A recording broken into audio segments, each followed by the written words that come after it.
Rose, we can go, we can go. Keep watching me with bubbles. It'll be real insane. That's what my dogs in the nighttime. In the kitchen, wrist twisted like a stir fry. Well, hello everybody. My name is Jason DeCosta. Thank you for joining me on my show today called Cruising with Consistent Preterism. And today I'm driving and I just got the urge to do a little audio recording here.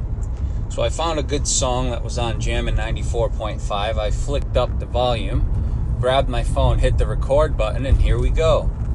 But today's not going to be a teaching per se. It's going to be more of a addressing, I guess you would call it, of this latest semi-small buzz that's going on in a couple of the Facebook groups with the bitter, envious, and super jealous 12-year-old prepubescent teen girl, Rivers of Eden, and his bitter jealousy of IO and where myself and others have taken it recently. So he has gone insane with the usage of my name on Facebook. I mean, literally every comment has my name in it at least 5 times, and people are rather embarrassed for him from what I've been hearing, but he continues to make statements. And so recently someone was pressing him, I guess, to go over to my page, and if he disagrees with me and thinks I'm an alcoholic and thinks I'm, all these things, then he should come to my page and address it, right? And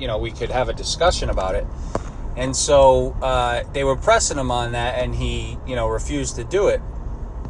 And so then he mentioned something about a radio broadcast or a radio discussion or debate. And so everybody got all kind of excited, like, oh, here we go, we're going to have a debate. But really, first of all, somebody put out a post today saying that we should have a debate. And if I would do it, it would make more sense than Rivers coming to my home field or my home turf and discussing his disagreements with me there. Now, I just have to chuckle a little bit as I'm cruising here. Home field, really? Are you kidding me? First of all, when I ended up going over to Bell's page and Preston's page, when I went to Preston's page in the midst of, I don't know, over 1,000 views and all of his 3,000 something followers, and I presented my case, I got no arguments. None. It silenced everybody. And there's many eyes on Preston's page. So no arguments from anybody. A couple people eventually popped up and tried. They were turned around immediately. Finally, William Bell comes out, makes a couple short attempts, lame attempts, and then gets hit with a full summary of the story that I replied back to him, and then he never even popped up again. It was just like gone, evaporation. And so I ended up eventually getting blocked from that channel. But was that me going to someone's home turf? Yeah, it was, and then I did it at Bell's page. I'm still doing it at Bell's page, even though I can't get a reply. I went over to Berean Bible Church, the great David Curtis. I pressed him. No reply from any of his followers or him, nothing. A couple lame attempts, but really you could tell there was no engagement. They didn't want to. So what's going on here? Why is it okay for me to go to somebody's page, take that leap of faith, that step forward, and say, you know what, I have better arguments, so I'm going to go there? Well, he doesn't want to do it because he's afraid. Okay, now, first of all, a debate. Why no debate for me? Well, first of all, I don't like the rules. I don't like the setup. I just find it very... Do I enjoy watching them? Sure, occasionally. In fact, I went to a Preterist Pilgrim weekend and watched a little bit of Preston and Hester's. But, they're really unprofitable if you think about it. Usually nobody comes away winning, even if one person's argument is far superior. I know that you have the people who are watching, but very rarely do any of them change either. You get the remnant. But my point is that I just don't like the setup. I don't like the rules. I don't like the preparation needed, because a lot is needed, of course. One person has to affirm, one person has to deny. So a lot of preparation time, and honestly, not enough time in my life. As I'm driving right now, making a recording, and for those of you who listen, I do this a lot.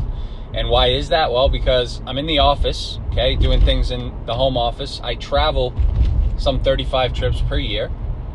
All right, so when I'm recording or when I'm, doing something like this, it's easy. It's quick. Hit the record button in the car, boom, we're off. Something's on the top of my head. Most of the scriptures I reference are paraphrased, but a lot of what I do is off the cuff. Even in my office, I make a few notes. Very rarely do I have material laid out in front of me. It's just the scriptures referenced, and off I go. So my point is that audios and car ride audios, that's easy for me. But a preparation needed for an actual debate, on the other hand, is not something that I have any interest in doing. It's just not that important to me. Do I love talking about the Bible? Sure. Will I go to anybody's page and discuss things that I disagree with? Sure. Is it, something where I'm afraid to go to somebody's page because they have a lot of followers? Absolutely not. If I'm going to go to a futurist like John MacArthur's page and start an argument, I know I'm going to have little success because I'm going to, number one, probably not even be allowed to comment. They'll probably remove it or ban it or block it. But if I was somehow allowed to comment, then chances of me actually speaking to John MacArthur are very slim, of course. And the other thing is you got hundreds of thousands of people who would probably comment, and you'd have to go, off on them. I actually told Rivers and told people that I would tell people to not comment because Rivers is apparently, not wanting to come to my home turf to discuss his differences. I told him I would tell everyone not to comment. So what's the difference? It's basically a written debate. It's going back and forth on different items that you don't agree with, okay? And if you want to take that road and do it, then by all means, go for it. I don't block anybody. I encourage people to come to my page, although none of the big dogs have because I've went to them. So don't get it twisted. This is not me being afraid of Rivers of Eden and his talking snakes.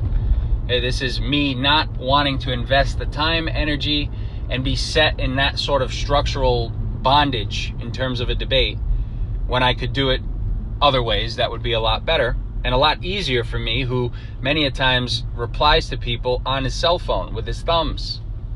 Okay, I don't have a laptop with me all the time. I'm a mover and a shaker, they call it. So a lot of times I'm in airports, walking through airports, sitting at a gate on my thumbs, not wanting to have to go through the whole thing of pulling out the laptop.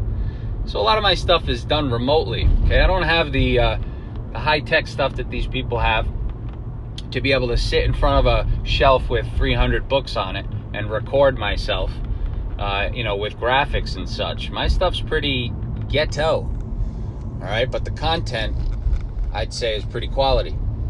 So, anyways, that's why I don't do debates, okay? Just so you know, the next 3 weeks I go to Hawaii, I go to Vancouver, Canada, and Chicago, all right? In the next 3 weeks, those are just work trips.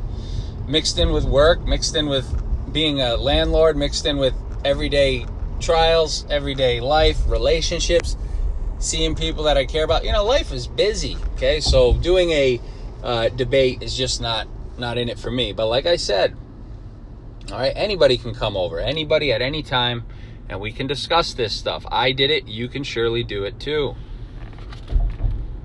All right. Anything else I wanted to talk about here today?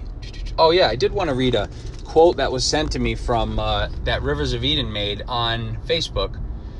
And what you'll notice about this quote is a couple interesting things. First of all, you'll notice he mentions my name in it like 3 or 4 times, which is basically his common practice for every time he comments on Facebook lately. I think I might need to get a restraining order. It's getting borderline scary. Good thing I'm self-protected. But anyways, he comes out with this comment, this quote, and look, and I'm going to read it to you. Okay, hold on one moment.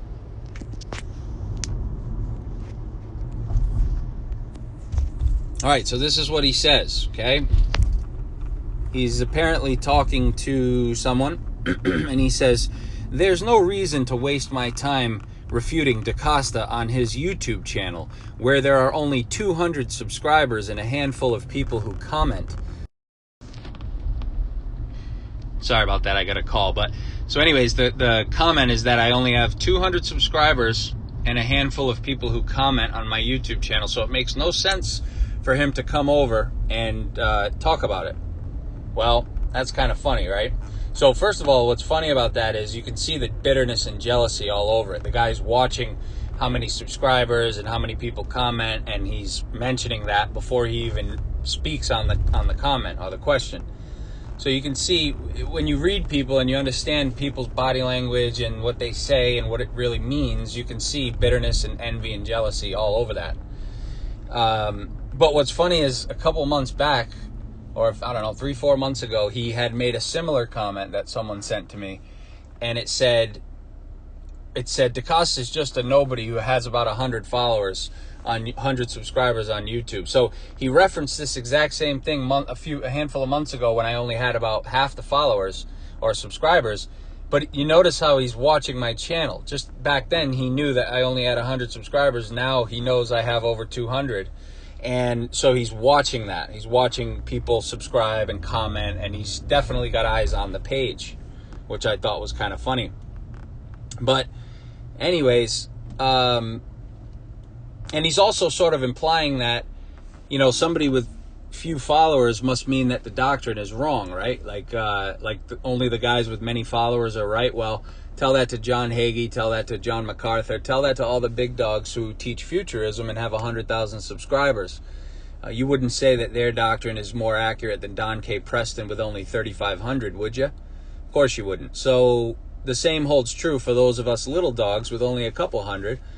We have communicated with those who have the ears, and those who have the ears are listening. And that's pretty much how it works. There's always a remnant of truth within truth, and you move on to the next big, better thing. And if something makes way more sense one way, of course you're going to go that direction if you're honest. But anyways, so yeah, you can just see that the logic and the bitterness is all over this statement. And then he goes on and he says, I'd rather continue talking about I.O. here on Facebook, where there are a lot more people participating. Really? There's more than 200 people in your groups participating? I'd love to see that. Okay? If anybody can show me a group that has 200 people participating routinely in it, I'll cut you a check for 100 bones right now and mail it out. Pony Express. But of course you can't. At very best, when I was on Facebook a year ago, the most anyone would engage in a group would maybe be, 1 to 2 dozen people. And that's not at the same time. That's over, weeks. But, so he says that there's more than 200 people engaging on the I.O. comments and on the I.O. posts in Facebook land. So that's why he'd rather be there. And then he goes on to say, DeCosta is a clown. Hold on, I'm just driving by. They're actually filming in a town near my hometown in Rhode Island. They're filming a movie, a haunted, horror movie. And so sometimes when I drive through this area lately, I see that they're filming this series, I guess. And they got all these actors out and props everywhere and old wooden covered bridges, and supposedly the town hall is where they're doing some scenes for the jail cell, because the town hall has old jail cells in the basement. Pardon me. But anyways, so yeah, it's just kind of cool being that it's Halloween time. It's kind of spooky. But anyways, back to old Rivers of Bleeding. He says, DeCosta is a clown. Oh, thank you very much. Appreciate that. Who contributes nothing to the conversation anyway. So I don't contribute anything to the conversation.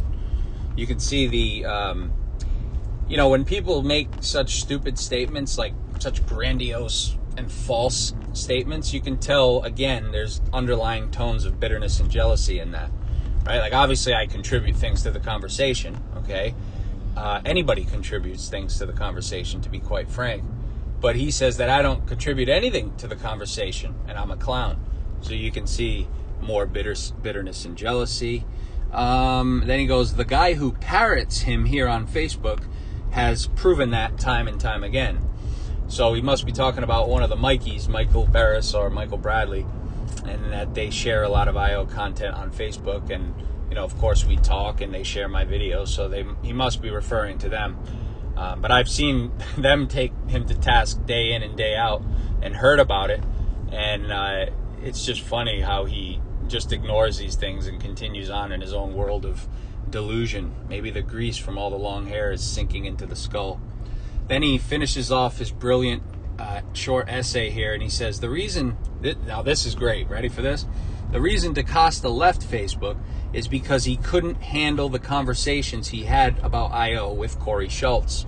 Now, folks, Rivers may be ready for the nut house. He could actually, maybe not age in years, but overall delusion, okay, and overall losing it mentally. He could be ready to go into a full coverage nursing home where they watch you 24/7, because he's one step away from walking straight off the bridge, and he doesn't even realize it. He doesn't know his own name. All right, so what he says here is that the reason I left Facebook is because I couldn't handle the conversations that I was having about I.O. with Corey Schultz. Oh man, this is good. You ready for this? So Corey Schultz and I, first off, had one discussion, one quick interaction where eventually he ended up blocking me and we never talked again. And if Corey denies that, he's a bold-faced liar. I don't think he would, but he could. But those of you who know and have seen the group activity and who were aware of me, because I did share a lot of things on my own page, know that I barely even got involved in group discussions as it is in the Facebook groups. I mostly did my thing on my own page, but I only had one interaction with Corey Schultz in all the years, and Jen Fishburne witnessed it. And Corey blocked me. Jen asked him to unblock me because she wasn't happy that he blocked me. And then he said no, and that was it. We never talked again. That is the God's honest truth, and I'm sure Jen Fishburne can attest to that. She witnessed it. I know it. So anyways, Corey Schultz ends up blocking me, right? But Rivers says, and now mind you, that's a good 3 to 4 years ago, all right? That was when I wrote my anti-IO article, all right, which got a ton of feedback. People loved it, and now I refute all those points. But I wrote that article, and that was when I had my website, which was about 3 years ago, and I shared it. So we're talking 3 years ago here when that discussion between Corey and I took place. Now, what's funny is I only left Facebook last November. Hasn't even been a year yet. So Rivers says that I left Facebook because I couldn't handle the discussions I was having with Corey Schultz. Are you kidding me right now? Is this grandpa I'm dealing with here? Hello? Come back to earth. The last discussion I had with Corey Schultz was about 2 years before I got off Facebook. Makes no sense. This guy's out of his gourd. Furthermore, when Rivers contacted me, he contacted me about I.O., saying, first of all, that he was enjoying all my videos. I have that documented 100 times over from the emails he sent me. But then he also said that he heard that I came to I.O. through covenant creation. So he made no mention of me coming to I.O. through my discussions with Corey Schultz. But rather, I came to I.O., he heard, through covenant creation, and he wanted to know how I got there and different, details. So that didn't line up, right? That doesn't make sense with what he's saying. And furthermore, he actually told me, I probably still have this in the email too. I'll have to pull it up and make a meme out of it to humiliate him. But he even tells me that Corey wasn't on Facebook sharing any content in a long time. Okay, now mind you, this is when I just came into I.O. So he says that Corey hadn't been on Facebook for a long time because of personal issues that he was going through at the time, and he hadn't shared any material. So wait a minute, you just said that I left Facebook because of my discussions with Corey and I couldn't handle I.O., which was when I left Facebook was about 11 months ago, which Corey wasn't even on Facebook 11 months ago, nor was he on Facebook for a long time prior to that. So who am I talking to here? How am I talking to Corey if you self-admitted that he wasn't even on Facebook in the months to year leading up to when I came into I.O.? That just doesn't make sense, right? So you can see how this snake, pun intended, in the grass is all over the place, and he's getting caught lie after lie after lie. All right, then he goes on and he says, Jason was adamantly opposed to I.O. back then and closed down his Facebook account because he didn't want to admit he got egg all over his face when he ended up changing his mind. Now, that's just comical, right? So let's think of the logic here. I leave Facebook, I close down my account because I realize I'm I.O., right? It's sort of like I'm realizing my identity and I'm too afraid to share it, right? But then I open up a universally public platform on YouTube and I start teaching IO for not just my Facebook friends, but the entire world to see that I've associated with IO now. So where's the logic in that, Snake Boy? There is none. Okay, I left Facebook for a reason. And I've told people about that reason. It was because of personal issues that it was causing. It was because of relationship and family issues that it was causing. And I left Facebook because of that reason. And it's been a blessing. Trust me, it's been great. But I left Facebook for that because of the commitment that it was causing, being that I shared things all the time. People always wanted to comment, message, tag me, talk to me. That's just a big commitment.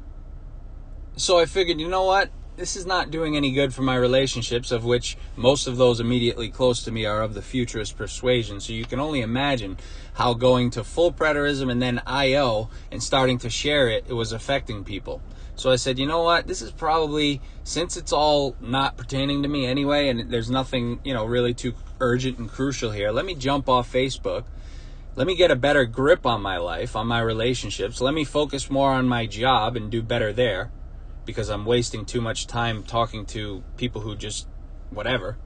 All right, and I can get on a universal platform where I can share my words vocally much more quickly, and get the point across easily. And in my opinion, it's been super successful thus far. Okay, I don't care about numbers. It's not about numbers to me. All right, would it be nice to have people subscribe? Of course it would, because I believe it helps with rankings and where people find you and whatnot. But hey, if it doesn't happen, it doesn't happen. But I'm happy to have those who see it with me.